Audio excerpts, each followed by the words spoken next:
First and foremost, number one, when you already identify an Erasmus program you want to apply for, go to their website, exhaust their website. That's the first. Exhaust it. Read every bit of information on that website. Read it like as if you're trying to actually go for an exam about what that program is all about. Yeah. I'm serious. It makes it super easy for you to even compose a motivation letter. Easy. Just go through, because on their website they will tell you their scope, why they exist in the first place, why was the program created in the first place, what they are aiming to achieve in the lives of possible candidates, the likely jobs or positions that the alumni of these programs have taken up, the possible career trajectory that you might have if you attend this. Hello, welcome to Beyond Borders, Voices from Around the World, hosted by Roslyn Oladeji. On this channel, I interview international students and professionals from around the world on their inspiring journey and diverse perspective. New episode drop every Saturday. You don't want to miss it. And remember to comment and subscribe to channel to stay up to date with our latest interviews. Let's dive into story that transcend borders. Here is your host, Roslyn Oladeji. Right, welcome back to the new episode of Beyond Borders, Voices from Around the World. And today I have a super special guest, Scholar Benjamin.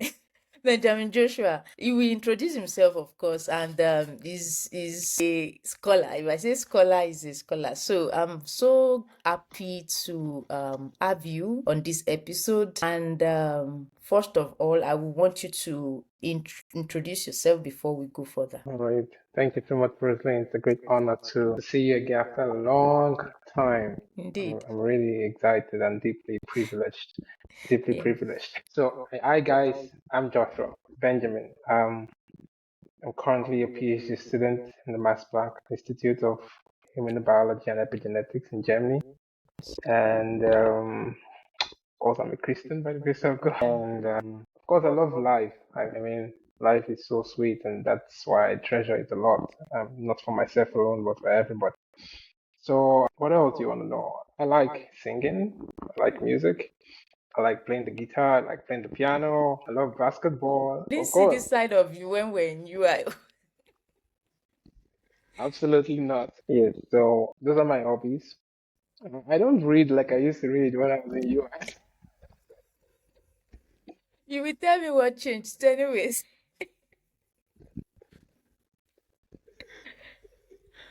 No, I've become quite lazy anyway. So yeah. So and it's it's really been fun to try my best to also help people understand what they want to achieve with respect to their lives, and then some people also get into take one step closer to their dreams. Yeah. And it's really a great honor for me to be part of their success story. So that's why I'm really excited about this podcast, because it's also an opportunity to extend the little knowledge I have to the world. So it's really nice to be here, Roslyn. Awesome. Thank you so much for that. I mean, we have a very Thank you. interesting discussion, but let's take it one by one. So I will start on Okay. with a little icebreaker. I want you to just share a Okay. memorable experience from your time as an Erasmus Mundus scholar. Just any random memorable experience. Okay. Yeah, I think it was when I traveled. I came to Italy actually.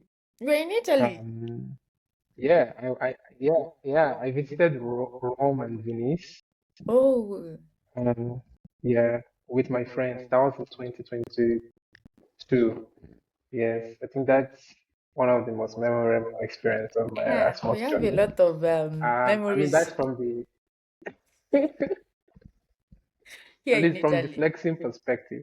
But yeah, but from the academic perspective, I think the most memorable experience was when I had the opportunity to make presentations and Mm. um, try to communicate ideas.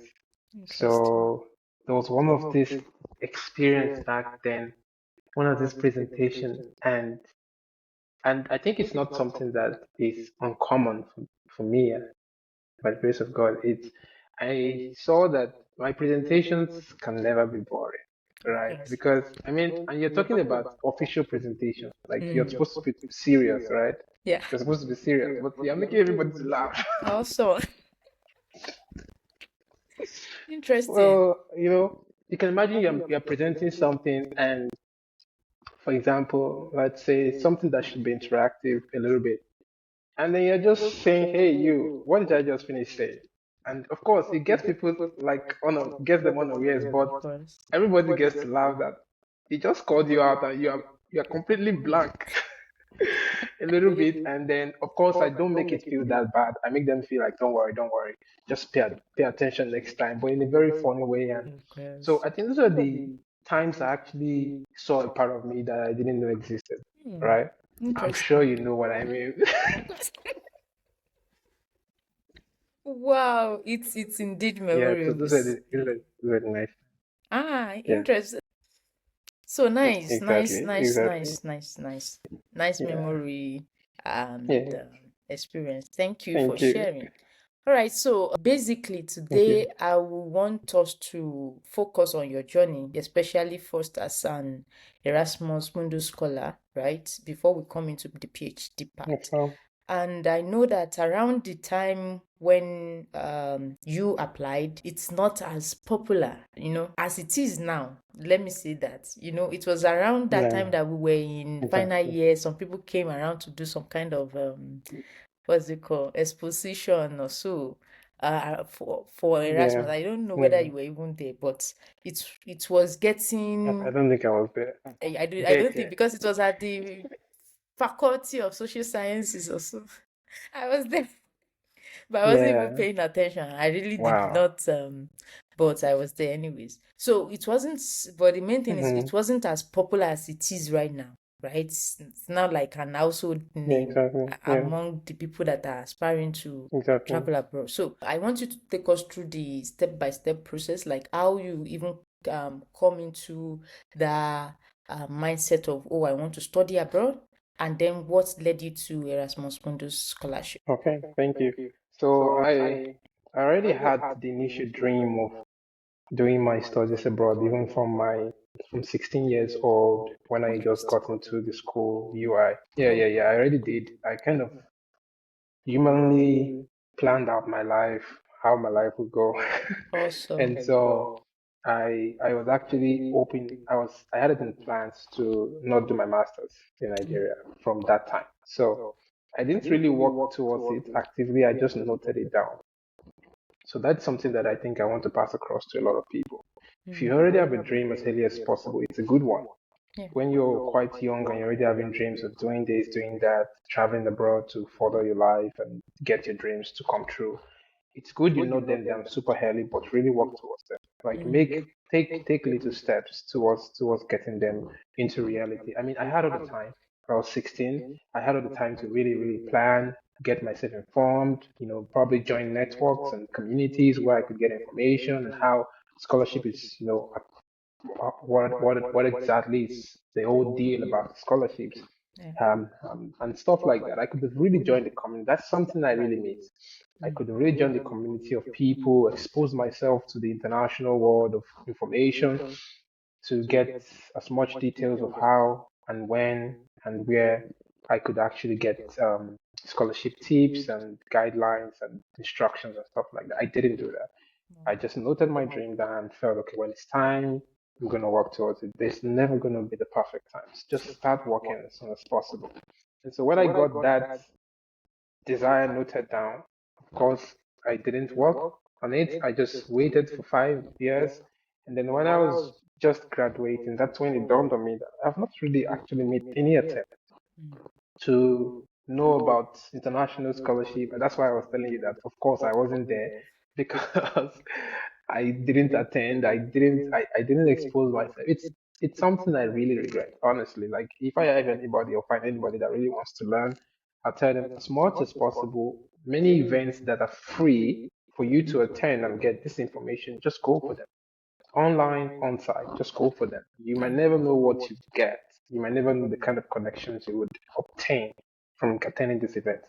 And so when I started, making, intentional efforts to know about scholarship, I personally think it was pretty late for me. That's what I think. It was pretty late in my final year, and it was also shaky. I didn't know how to seek help. I didn't know who to help me, and that kind of also kind of prolonged my learning curve, right? So I was just going through Google to know what exists and trying to attempt any scholarship I saw that could be attemptable. But of course, it comes with the pain of trying to navigate a wilderness without direction. And so, what's the pain? As many rejections as possible. Yeah, also. Yeah, yeah, hmm yeah. So it's really good that okay. The next point I'm gonna make is find someone who has been to at least who has taken a step closer to your dream. Mm.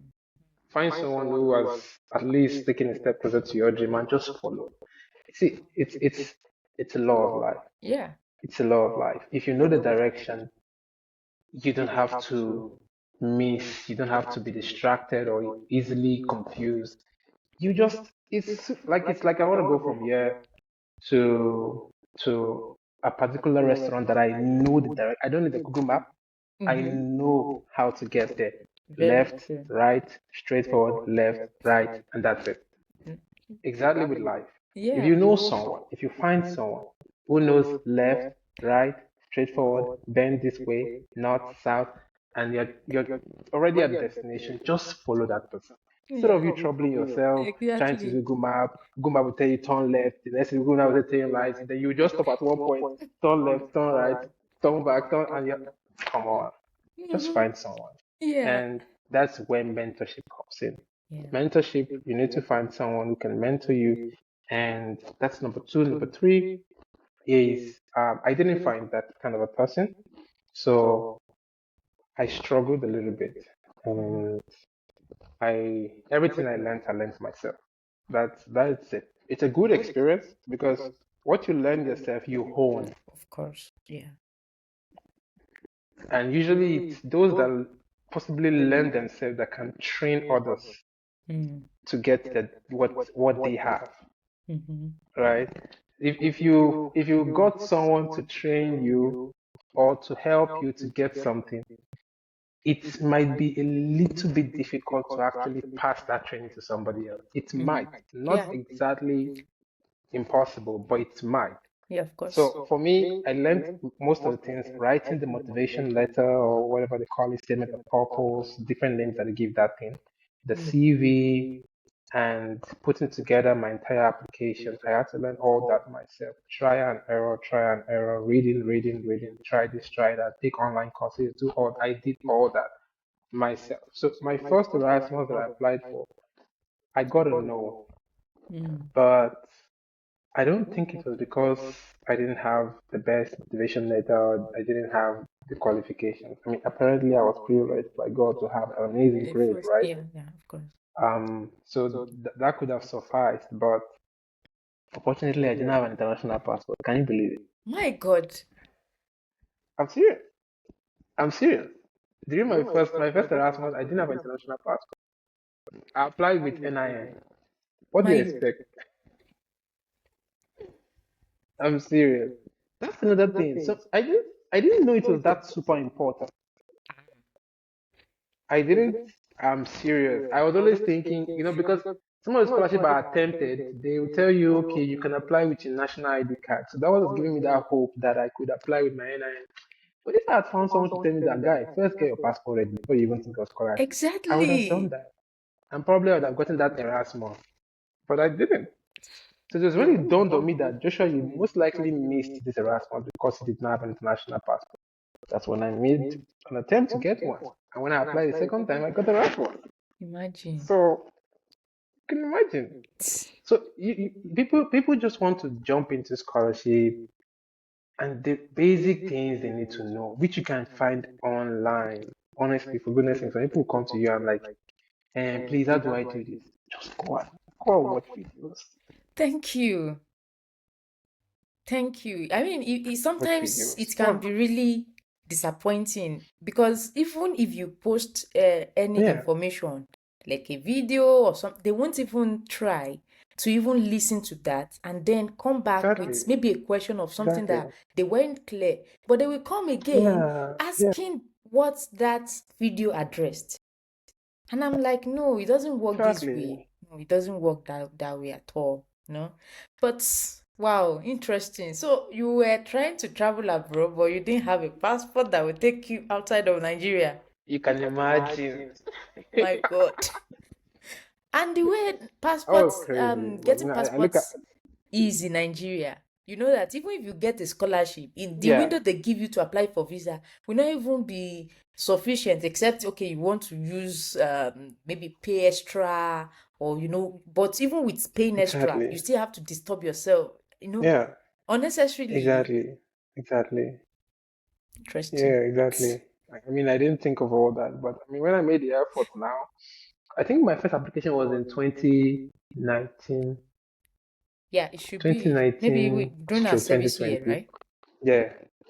Yeah, yeah. So, of course, I got to know. I was not even on the reserve list. That was what shocked me. I was like, eh? And I saw a friend who had a lower grade on the reserve list. I was like, They interesting, humbled you. Interesting, man. interesting. Wow. Yeah. So, but another thing I will also say is that that was also the time decided to seek help.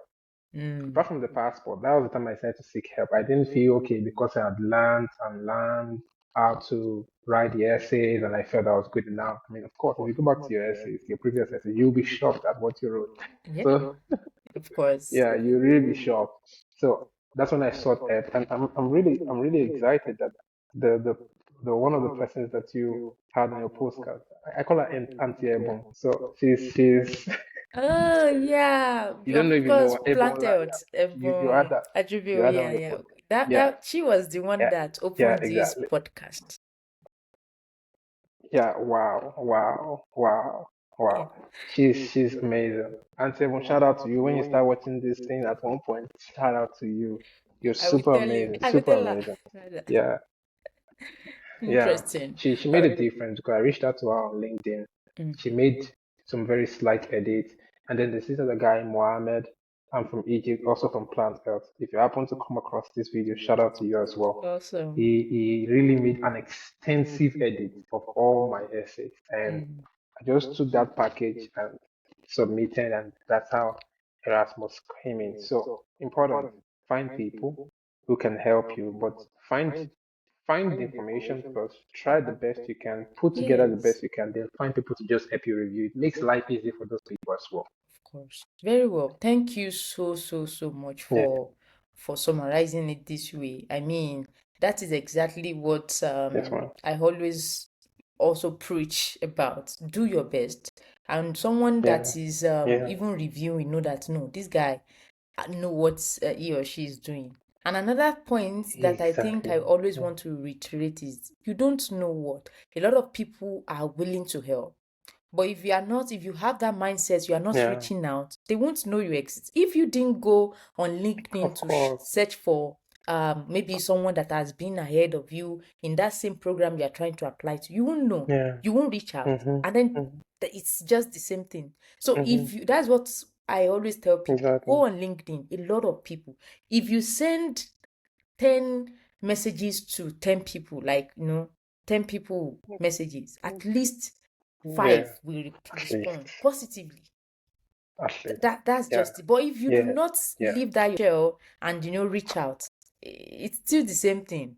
So I always tell people, Somebody go will on know. LinkedIn. You don't know which one Yeah, will yeah, actually hit yeah, the target. exactly. Yeah.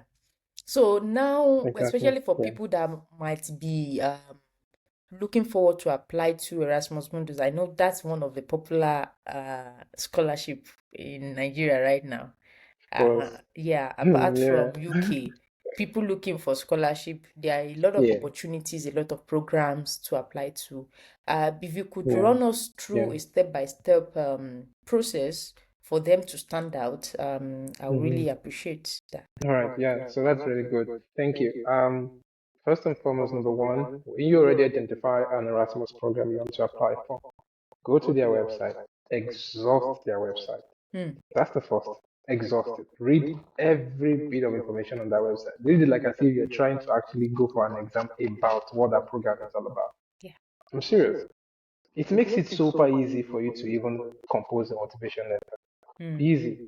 Just go through because on their website they will tell you their scope, why they exist in the first place, why was the program created in the first place, what they are aiming to achieve in the lives of possible candidates, Mm-hmm. the likely jobs or positions that the alumni of these programs are taking up, the possible career trajectory that you might have if you attend this program. They have all this information there. They track the universities, the professors involved, the different research that they are focusing on.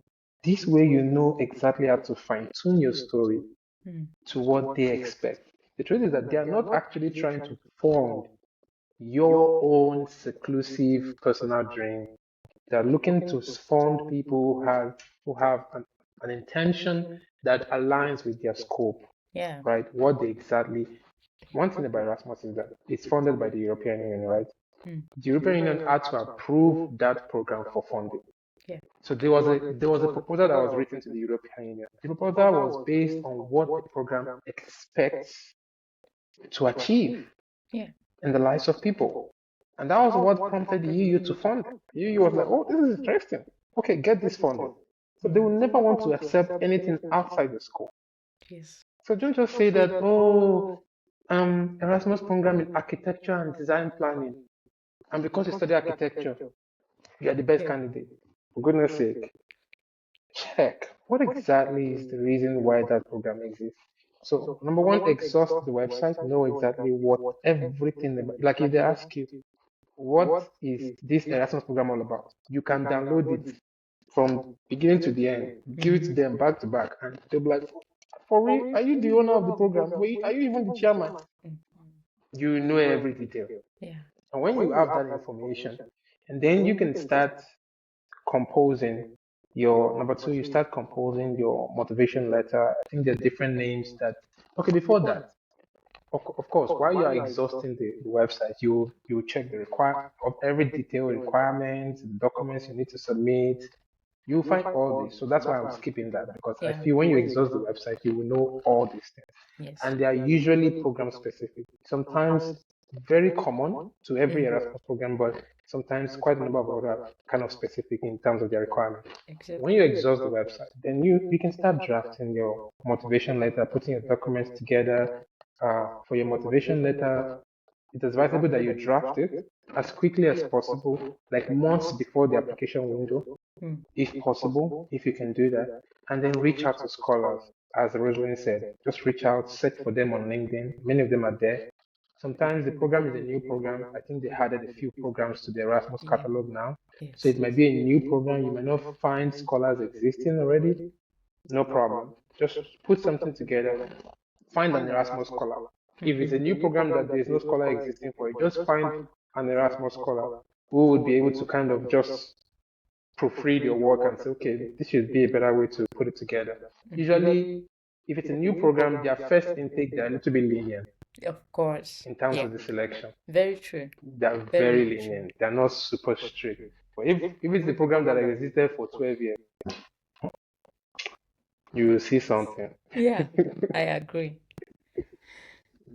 So it depends. It depends. But draft a motivation letter. Reach out to someone to proofread and proofread again and proofread again. Multiple scholars, two, three people to proofread. Even your colleague can proofread for you. Just proofread, check, make sure that everything is good, and then get your CV also ready. Proofread. Your recommendation letter is a whole new thing on its own. Get the right set of people to write the right kind of recommendation letter for you. You know that get the right set of people to write the right kind of recommendation letter for you because some people write recommendation letter and it's like they're actually just trying to help your life. I'm serious. But some Yeah. people will write it and they're like, They know you. Yeah. They know you. Thank you. You are the best. You are the best. Yeah. And it should be obvious in their write-up. He is this, he was able to achieve this. For example, I was doing this, he was in class. They even give examples of like examples to prove their point Yeah. in their letter. They're not just talking. There's a ten there's I'm sorry I'm taking so much time. Please take There's it. when I was applying back then, I was applying for this Education USA back then. I mean, just applying because I saw it. My mentor and Dr. Cole, Professor Cole now, Yeah. um, they according to the Education USA application, they listed things that should be in your recommendation letter. That's the best template I've seen ever on recommendation letter. Education USA. Hmm. The best. I saw the list of things. I cannot stand naming them. Ethics, integrity, talk about academic achievement, give instances of how he was able to do this. Like they listed what they want to see. Wow. And my mentor wrote every single thing, like addressed every single thing, almost two-page reference letter, 2 page. Wow. That's the template I use to write recommendation letters for people. Hmm. It's so detailed. I mean, for people that I know intimately, Of course, of I've course. studied them for years. They've been under me for years, and that's what she wrote. And I was like, what? That's what I wrote for my Erasmus. Exactly. That's what I drafted for my PhD program. In a way, to some extent, for my PhD program, I did not draft any recommendation letter for that. I didn't even know what they are submitted for me anyway. So, but the point is, find the right people to write the right kind of recommendation letter Yeah. so that they are really convincing in what they say about you. And then other things will fall in place, which I think you'd be able to have an idea about when you start applying. That's it. Okay, so if you quickly touch on the interview, if peradventure they are fortunate to get into the interview phase, which I'll be happy for them Yeah, in advance. So maybe exactly. one or two things to also note at that point. Okay. Okay. Quickly. At the interview stage, it's also program specific. Some programs will make it quite too intellectual. Like they might use some algorithms or like I don't know what some kind of aptitude tests. Mm. So I cannot say much about that. For that, just reach out to the previous scholar. They'll Yeah. guide you. Why some kind of interviews are more or less like we want to know you and everything about you. Honestly speaking, many of these people, what they just want to see is that can you replicate what's captivated them in your application Mm. verbally? They Mm-hmm. saw this in your application. It was so impressive. You said all of this. Now they want to hear it from you, and they want to see the expression of how passionate you are. Because for them, they saw the way you wrote it was so passionate. They were like, wow, and they were impressed.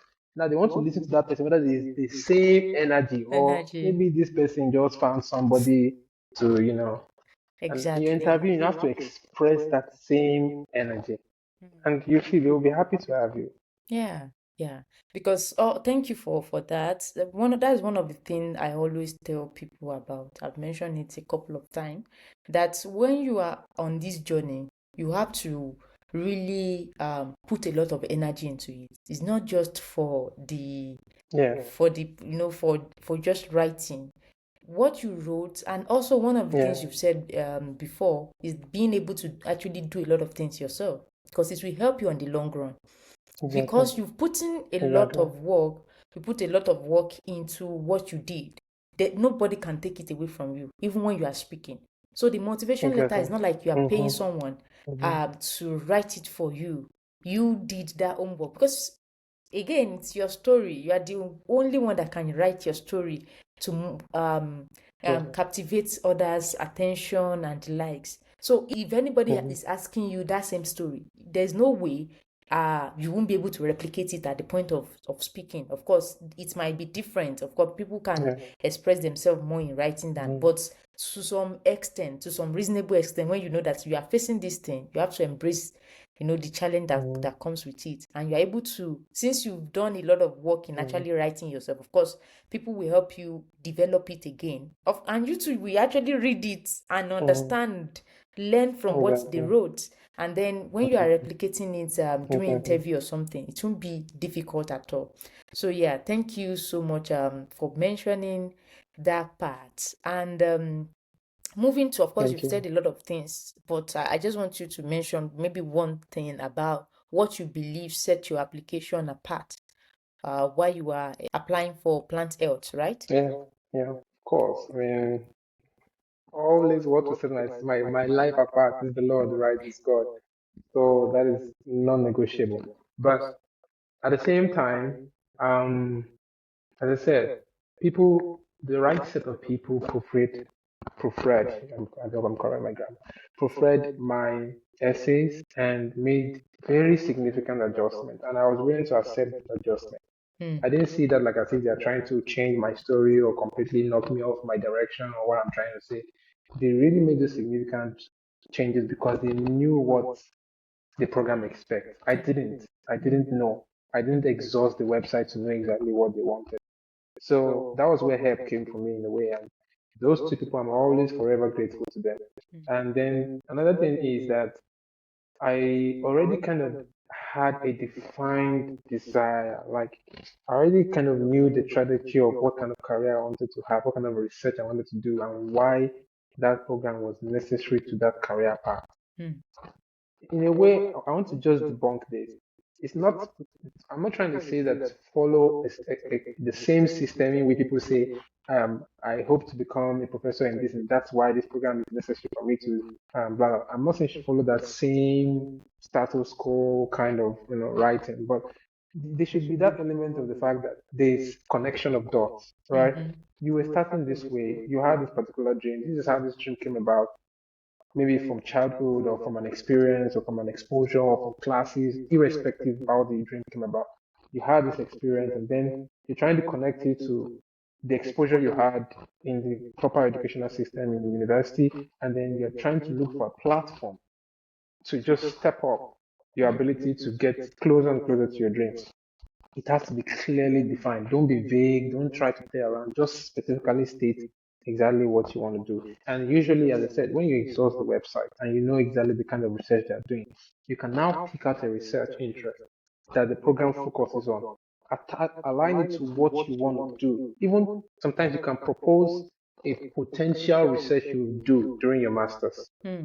in that program. You can propose. You can say, okay, I saw that Professor this does this. It's really interesting to me, and I hope to actually explore how plants are able to take nutrients. And of course, I'm not more in that anymore. But you just kind of propose something, Hmm. right? And that makes them feel that you're already becoming part of their scope, even before you get accepted. You're already becoming part of what they believe, what they expect, what they stand for, even before you are being considered.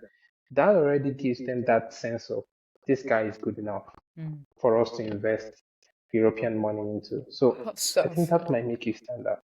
Yeah, yeah. Thank you so much for touching on that. And also on that, before I leave to other question, if you I know that of course you had the privilege of finishing very well with the first class, and for someone that didn't finish with the first class, does that mean there's no hope for Erasmus or scholarship Of in general? course, there's always.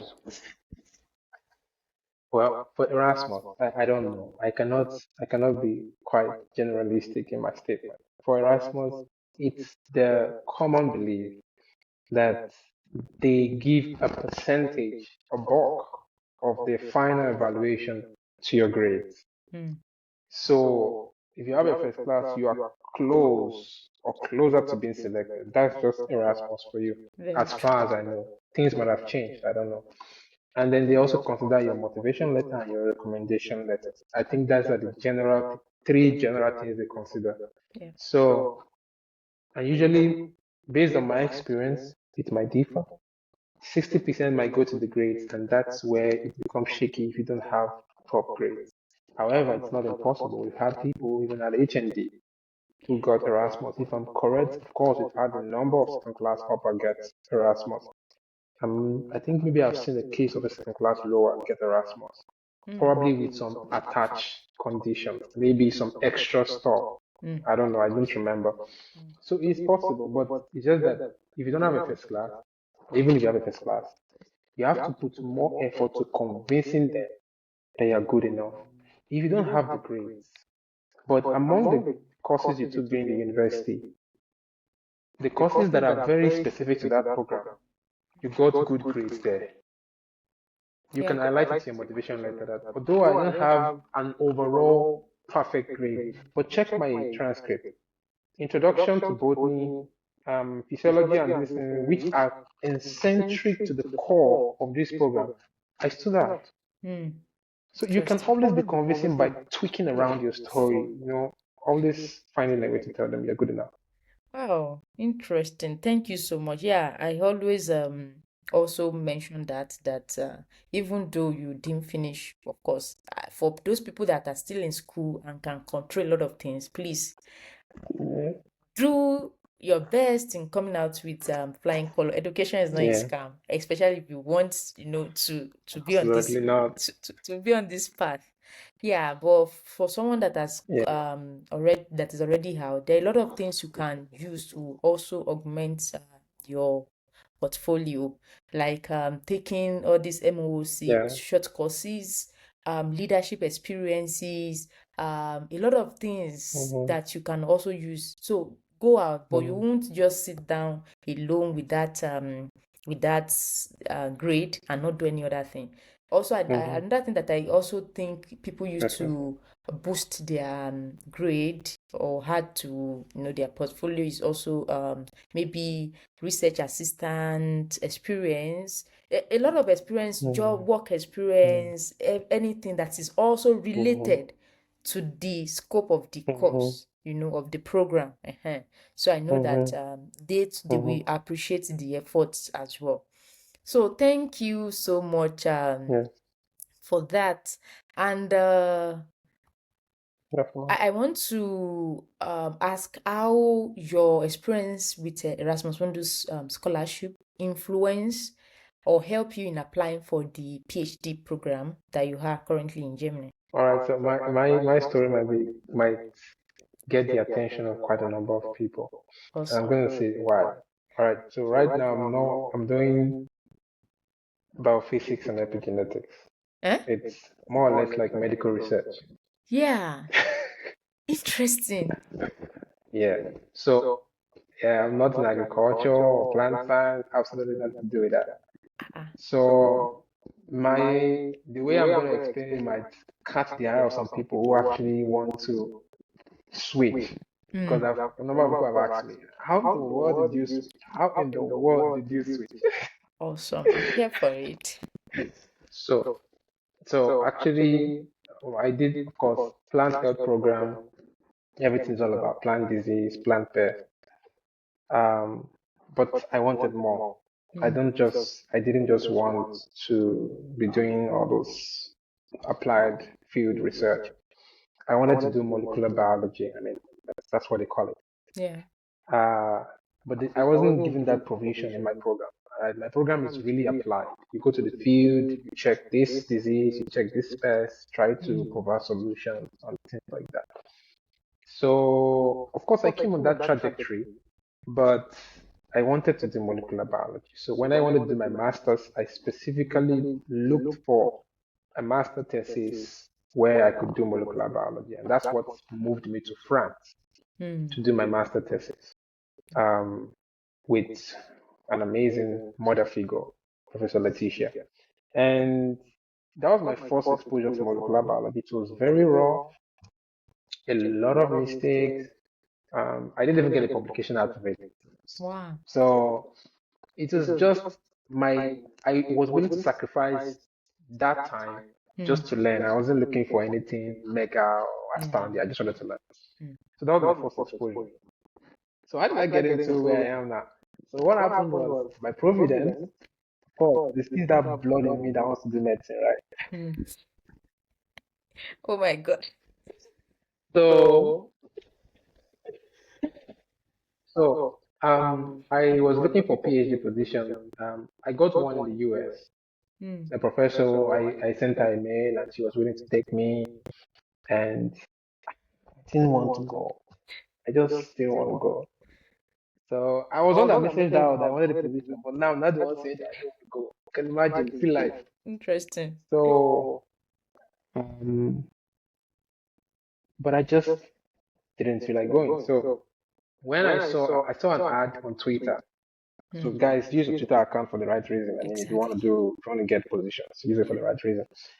So I saw an ad on Twitter. It just came, and this particular junior professor, um, Professor Sean, he was advertising that okay, there's this Max Planck Research School, International Max Planck Research School, that was recruiting PhD students. Of course, where I am right now, and that he has been privileged. I think he was now recruited into the program, um, but he was working on epigenetics in plants. During my master thesis, I worked on epigenetics in nematodes, right? Oh, okay. So when I saw that on Twitter, I just tweeted back. I was like, please, is it possible to switch from studying epigenetics in nematodes to studying epigenetics in plants? Still, my background in molecular biology was still basic. Yeah. It was like, of course, but that the problem is the International Max Planck Research School, not every one of them, but for the institute where I belong, the fact that one professor is interested in you is not the Yeah. pass mark for you to be admitted. Three professors have to accept you. Three professors have to accept you. So he was like, I'm the only one in plant in this entire institute. Of course, the entire institute is immunobiology and epigenetics, medical research related cancer, some of those things. So he was like, I have to find two other professors to accept me. So when I applied, I chose him and two other professors who I felt by some miracle they will reason me. So but I didn't have my hopes. I didn't have my hopes high on that application. Fortunately, I was invited. I also did my master thesis when I was invited for the first interview. The professor said, interviewed me. It was a very casual conversation. Do you work long hours in the lab? I said, you see by experience. Of course I do, and all those things. Very casual, and then I moved on. So I was invited for the second interview, which was on site, 3 days, you'll be drilled and all that stuff. So when I got there, now I'm going to pass very, very important lessons here. That's why I want to sit up. Please do. So when I got there, I was the only black. The only black. I'm still the only black guy, I suppose, that has become a PhD student in my institute. My institute has been existing for probably before I was born. Sir. I'm possibly the only first black PhD student. I might be wrong. I have to confirm, but possibly the one. So, but when I got to that interview, so amazing candidates, right? So the first day was supposed to present about our master thesis. Master thesis, only kill. I shall say, let me share and say something.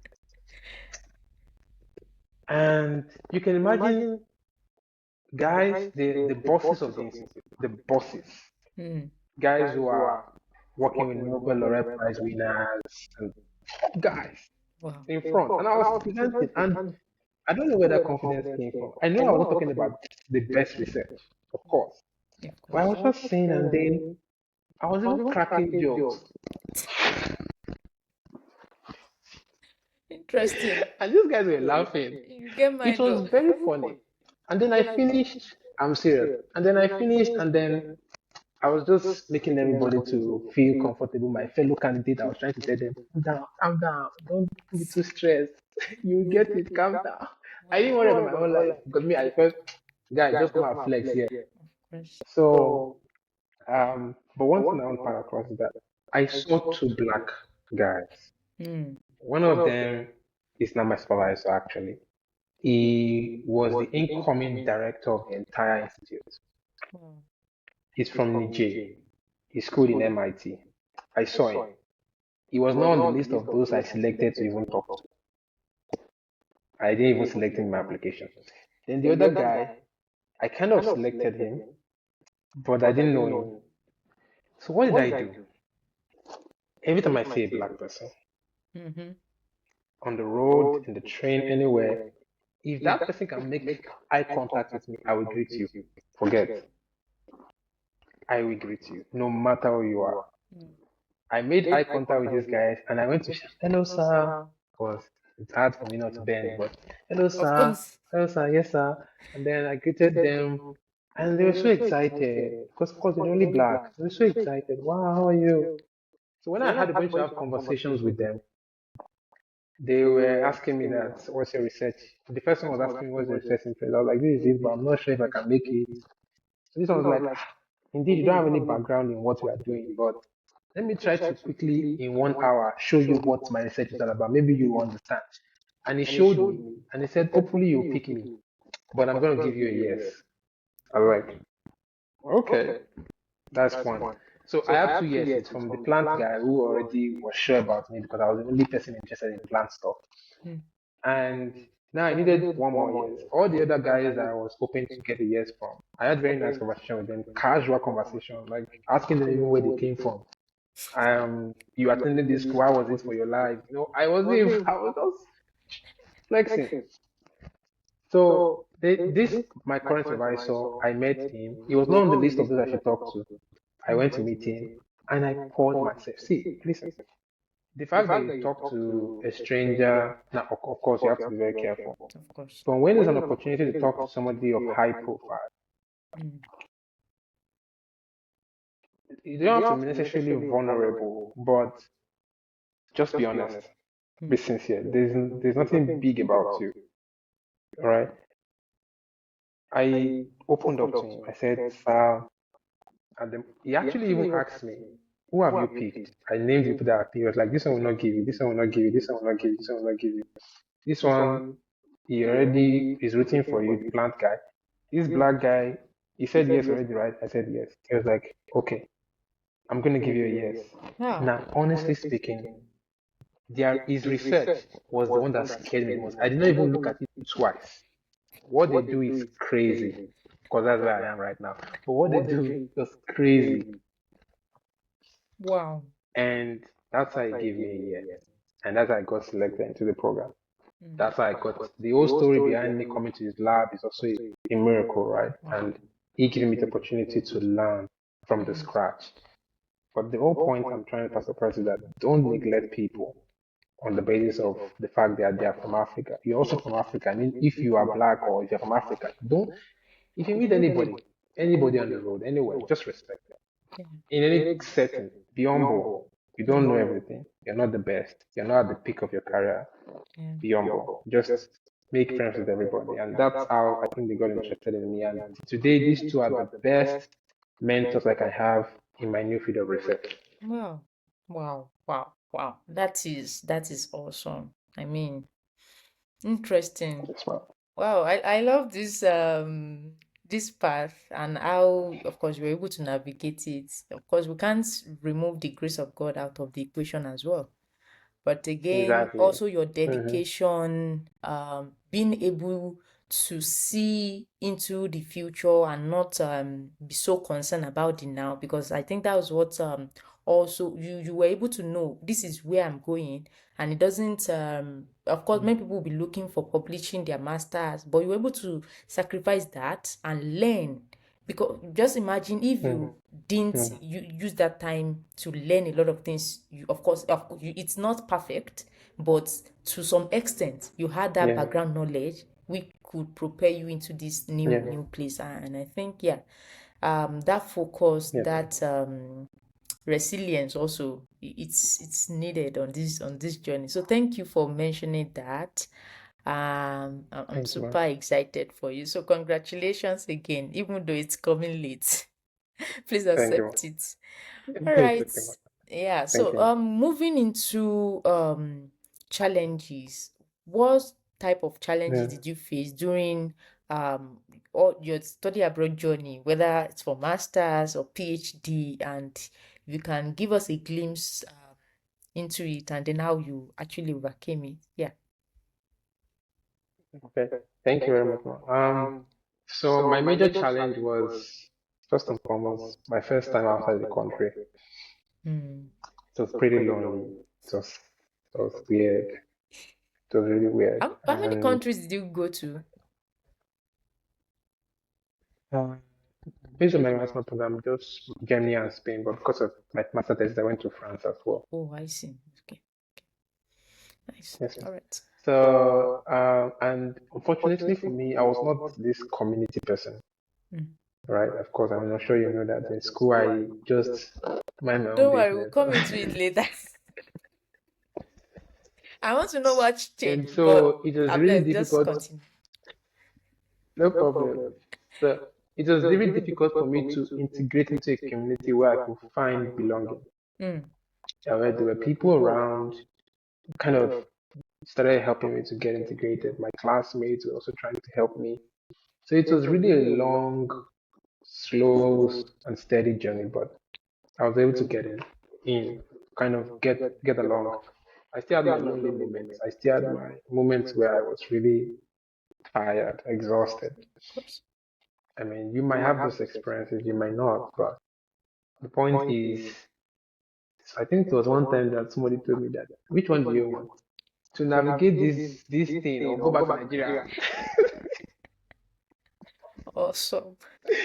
I was like, okay, calm down now, calm down. That's not really that level. Oh. So, but the whole point was that, of course, I knew that these are circumstances, situations that that were not impossible for me to navigate. Of course, you always have to lean on the Lord. Always have to lean on God. That's you know what I mean.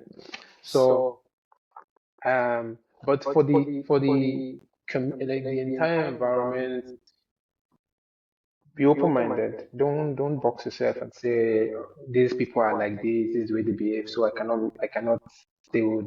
I know people are scared of racism. It happens, all those things, but come on, be open-minded and just have a free mind. Don't worry about that. And academically speaking, it was challenging because I'm not used to listening to lectures for 3 4 hours. For goodness sake, why? Why? For goodness sake, why Mm. should I be listening to a lecture for 4 hours straight? Doesn't make sense. So I cannot listen to something peacefully for 1 hour. I mean something that I want to retain Mm. for more than 1 hour straight, and you expect me to keep retaining after 1 hour. I'll get tired. That's just me. So it was really challenging to see lectures where they'll be talking for 2 hours, 3 hours, and I'm like, there were times I even slept in class. Let me share an experience.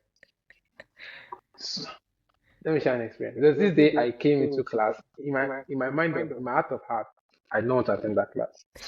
I was like, if you not attend now, they go talk say person not this year. So Of I course. said, let me go, let me go. And I already knew in my mind that guy, you might likely sleep. And then there was this, of course I use glasses, but I don't have it with me. So I had these eyeglasses that was tinted. So Mm. I think it's dark or something like, but it's recommended. So I just put that on and I traveled to Wonderland. Wow. And do you believe that the professor caught me? Wow. He caught me. He pointed at me. He was like, "Hey, you are sleeping." And all my classmates looked at me. I was shocked. Imagine. And then he said, "It's because of those glasses. He thought I won't see you." I mean, I'm paraphrasing his words. Yeah. I was like, "What is this man just embarrassed me?" Throughout that time, I wanted to leave the class, just storm out, but I said, they'll say it's respectful, and so I just throughout the class, I was just drawing nonsense, not even listening. That's because of boredom. I was bored, and so sometimes you are in that scenario where you're just tired. What is where you don't know what to do, and all those things. Sorry, I'm putting small your rights. I enjoy it sometimes. It's So, necessary. um, um, But the point is that I knew that I was here for the fact that I want to move forward in my career. Yeah. And even if I'm tired, weak, sick, exhausted, just read. Just read. You don't have a choice. I mean, honestly, that's what I told myself. I don't have a choice. I just have to do it and move on. So, see, please, whatever you're going through, also, if you have people you can talk to, Yeah. don't box everything. It's not everything you talk about, but also it's not everything you keep inside. Yes. If you have people who you can trust with information, tell them. I have people like that.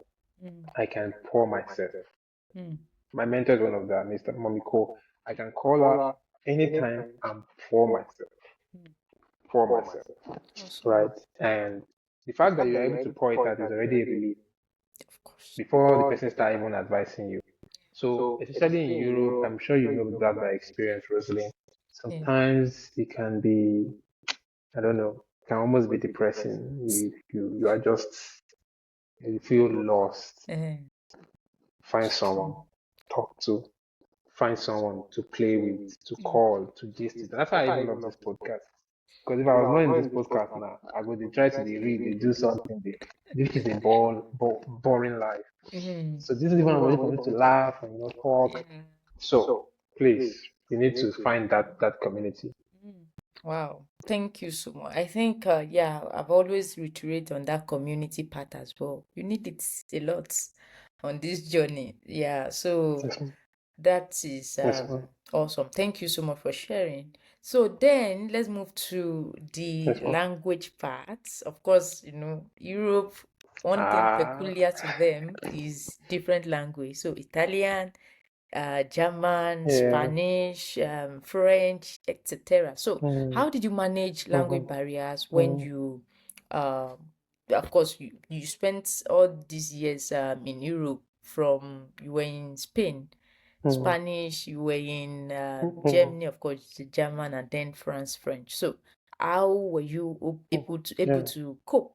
Yeah, and then some of the strategies for people Yeah. that are also looking at Europe.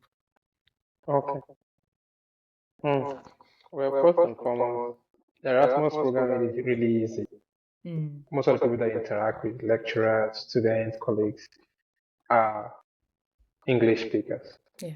However, of course, there are always settings or scenarios where you have to talk to a native, maybe at the supermarket or even for some registration of you have to even to send mails, use Google Translator or all those stuff. Yeah. But one of the things is be excited to learn the language because Mm. these guys can know if you're excited that you are learning. Yeah. They can know that you're excited. You are even making attempts to speak. You're making attempts to understand. They're excited when they see an outsider making very intentional attempts to speak their language, especially Spanish. I love Spanish. My goodness, I love it. And I was really excited trying to say it in the bus, wherever I can find an opportunity to say it. I still try to say it now to my colleagues who work in the same department who are Spanish. Oh. So it's an opportunity for you to learn. Please, I wish I took it more seriously myself when I had free times. Please try to. It's not difficult. It's not very. It might be a little bit challenging when you try to couple it with the demands of academia, but when you have the chance, learn the language. It makes life better. It makes it easy for you to integrate. If you're thinking of staying here long term, you know for sure that learning the language is It's sometimes a important. key priority. They are not English speaking, so of course, learn their language if you want to stay here. So that's all I can say. I don't have so much experience with it anyway, So but how is your German now? you should be Are open-minded to learn. you speaking? Ah, Emma Losibe, Emma Losibe. Oh my Still God. basic, but I'm hoping to step up. I'm hoping to step up. Awesome. Yeah, same with me, anyways. But that's the spirit. Being Well, Italian interested. is simpler now. Italian is simpler. Eh. Yeah, of Emma course, of course, of Losibe. course, of course, compared to German. Compared to German, Italian is simple, Joe. but anyways, the thing about learning new languages, if you are getting old like this, we take double efforts from your hand to actually learn, because Yes, it can yes, really exactly, ma. balancing it Yeah. with academics, or you want to study, you want to perception. with your life again, it needs that intention. I You have to mean, be family intentional. life. Ah, Yes, not you have to easy. really be intentional. But really, I'm also very desiring to step it up, because you don't even have an option. If you want to, Yeah, you have to go out. yeah, You want exactly. to everything you need, except okay, you are in school and your professor speaks English language. That's your saving grace. Apart from that, Yes, in the ma'am. bus, Mm-hmm. especially in Italy here, that you they don't speak English language. You want to go to the bus station, Yeah, it's everywhere true. it is in Italian. So you don't really have an option. It's So true. I'm trying my It's best, true. and I'm giving myself an ultimatum Yeah, you'll already. get So that. No worries. No worries. No thank worries, man. you. All right. So can you Yes, share ma'am. any cultural difference you've encountered in your journey from your compared to your own country, right? And how you actually have adapted Okay. to them. Uh, hmm. I won't really say I've adapted that much, to be honest, because still I'm not the out kind of person. If I was, it would Mm. have been easy. I am still, I don't know if I can still eat German food because it's wonderful, you know what I mean? So, Really? but at least if you say intercultural, I've met people from Africa, other people from Zimbabwe, from Mhm. other part of Africa, from Benin Mhm. Republic, and I mean their dish is good. So it's of course from Africa it will be good. And then people from Asia, from Indonesia, from India, Sri Lanka, and some other places, Turkey, Mhm. very good. But integrating with the culture of Germany is I won't say I've made any headway yet. Of course, I try to interact with them by speaking the basic German language, which they find exciting. Yeah. Honestly, especially in my institute, I try to talk to my coordinator in German. She's like really happy, like trying to, yes, Joshua, come on. So it's good. But I mean, if it's the real native community, I have not had that. I wish I did. Mm.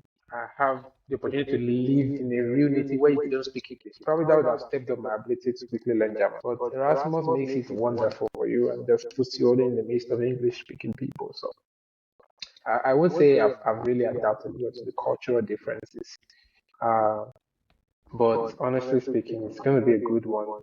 Depending on your personality, to be a good one for you to, if you are looking at the long term effects, you need to Yeah. start getting along with many of them. Just unfortunately, I think in majority of German universities, students can speak English. That's the most Yeah. impressive thing Yes. about Germany. Yes. Yes. Honestly speaking, I'm Yes. impressed about Germany. Mm. Almost every true young German can speak at least basic English, and Yeah. you'll be like, wow, okay, Yeah. I should It's also true. learn German if they can do this. It's Sincerely, good. yeah. Why I was able to attest to this was because I went to last year around this time. I was preparing to go Yeah, to yeah. Erasmus. What do they call this one now? Erasmus Plus. It's not the same Erasmus Scholarship. That one is international, Mm-hmm, whatever. This one mm-hmm, is more of I've mm-hmm, forgotten how they mm-hmm. put it. It's yeah Erasmus, yeah. So it's just also Yeah, what do they call it? Forgotten.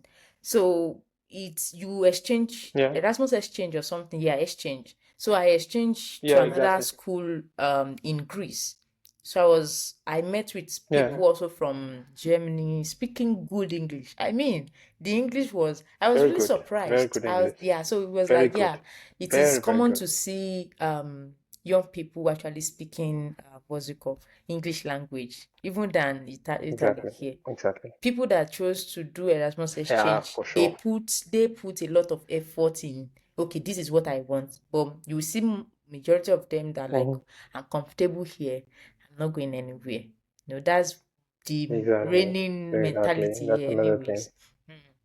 Yeah, so we Exactly. are Another thing. Yeah. moving to the end, but then coming to what will be Yeah. more interesting to me, I really want to know what's changed. Um, is it did your what's it called? Uh Study abroad journey was the one that bring another uh outlook to life, another perspective to life, or really what changed from BSc master to masters and then PhD? The element of that study abroad, I did it mean, have anything to do with it?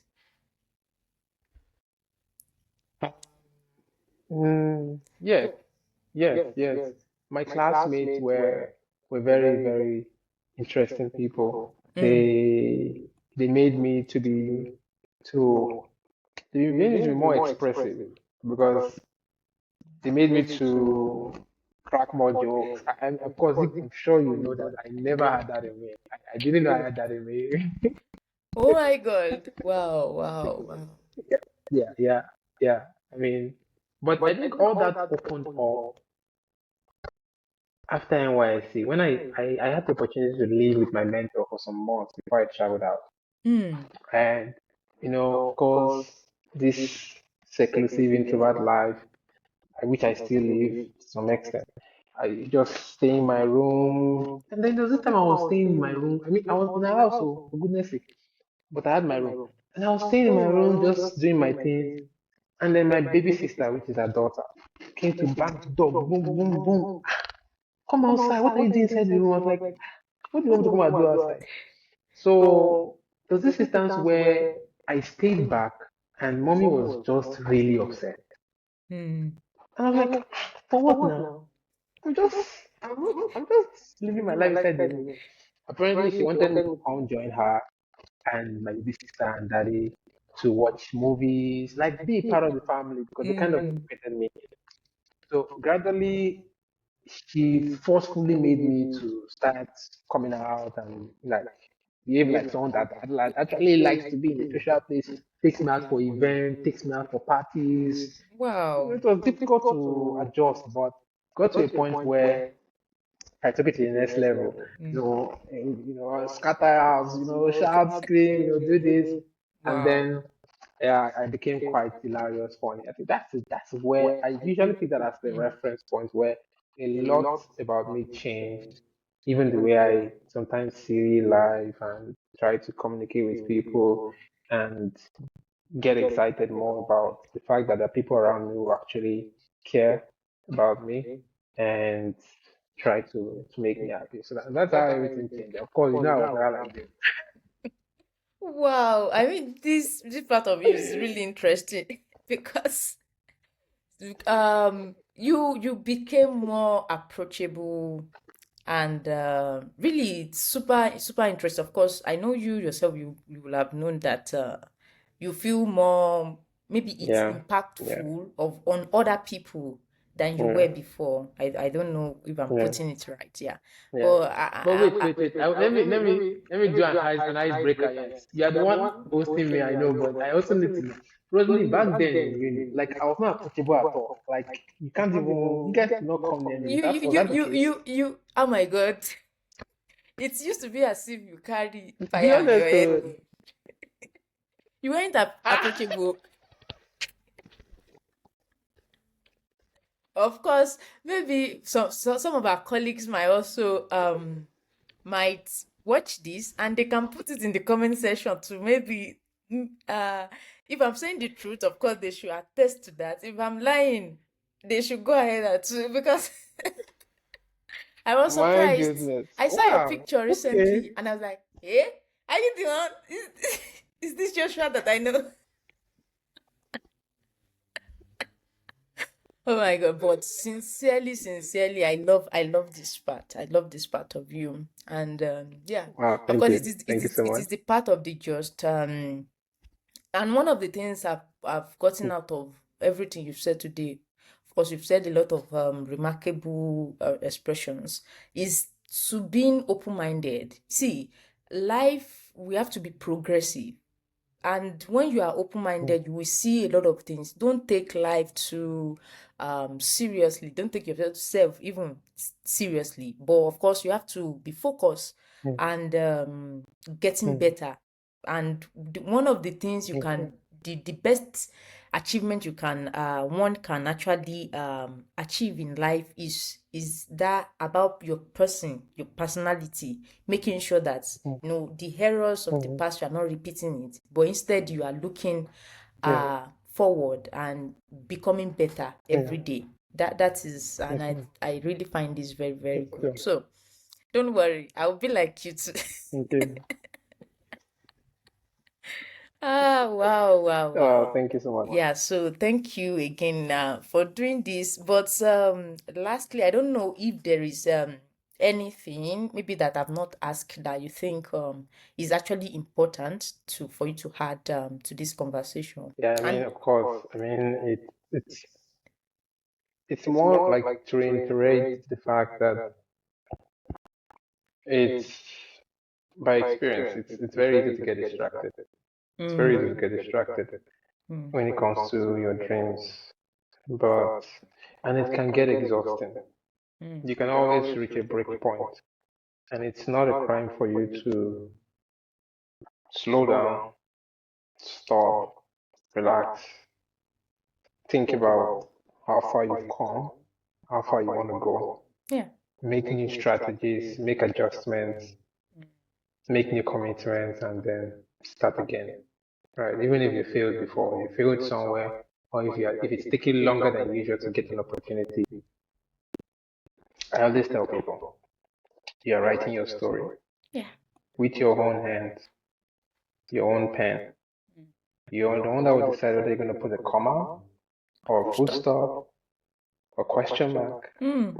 or an exclamation mark.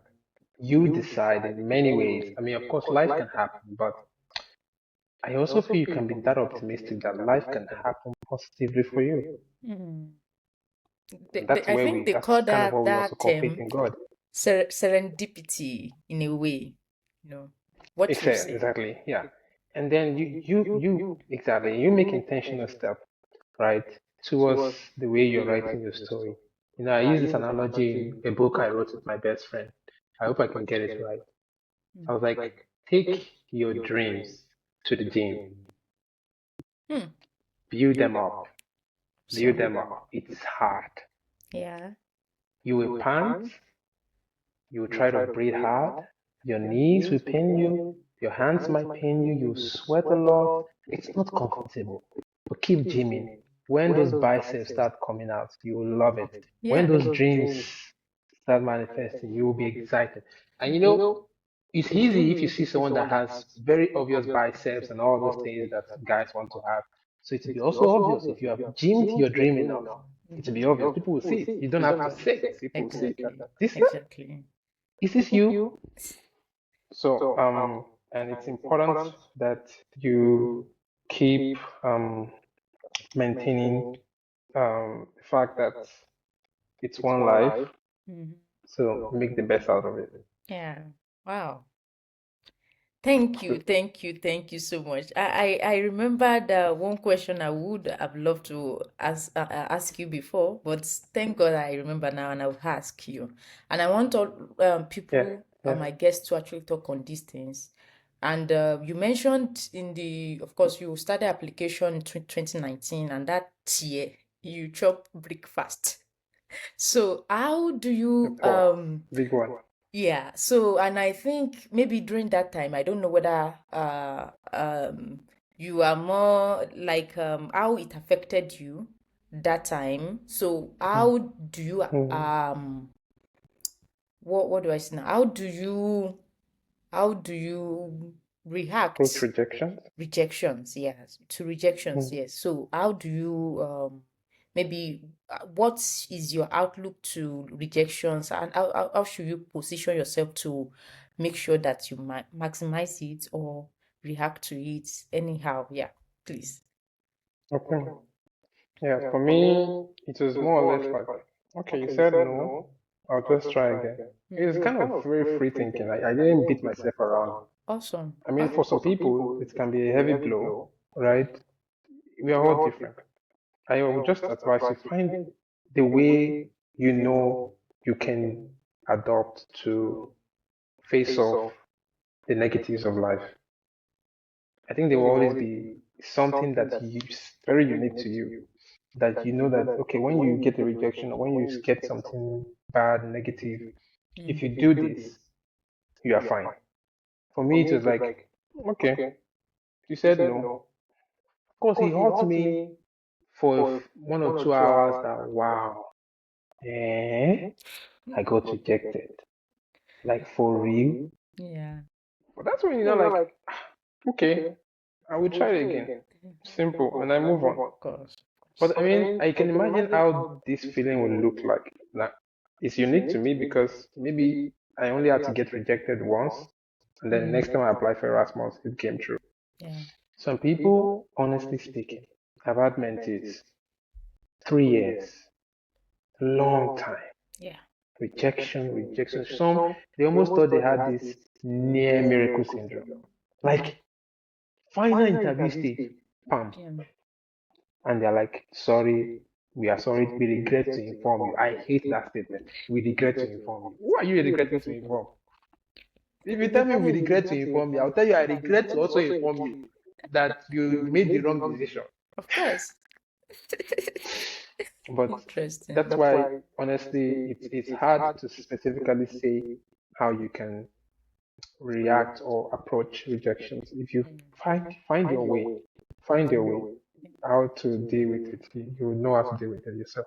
Awesome.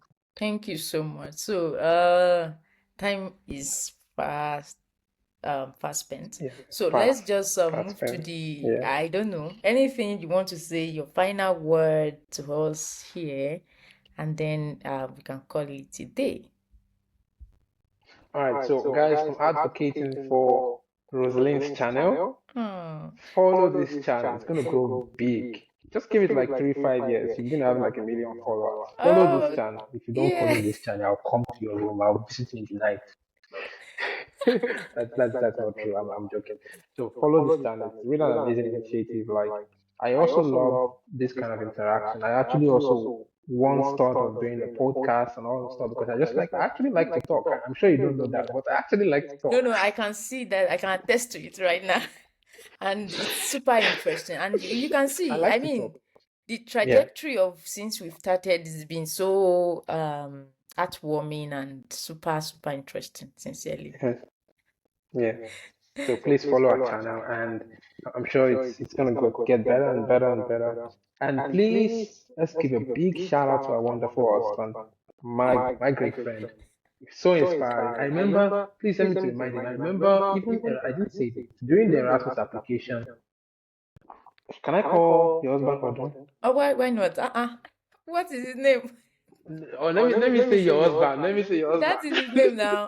Call him, So, Abeg. uh, so our husband gave me his essay, which he wrote for his Erasmus. It's award-winning essay.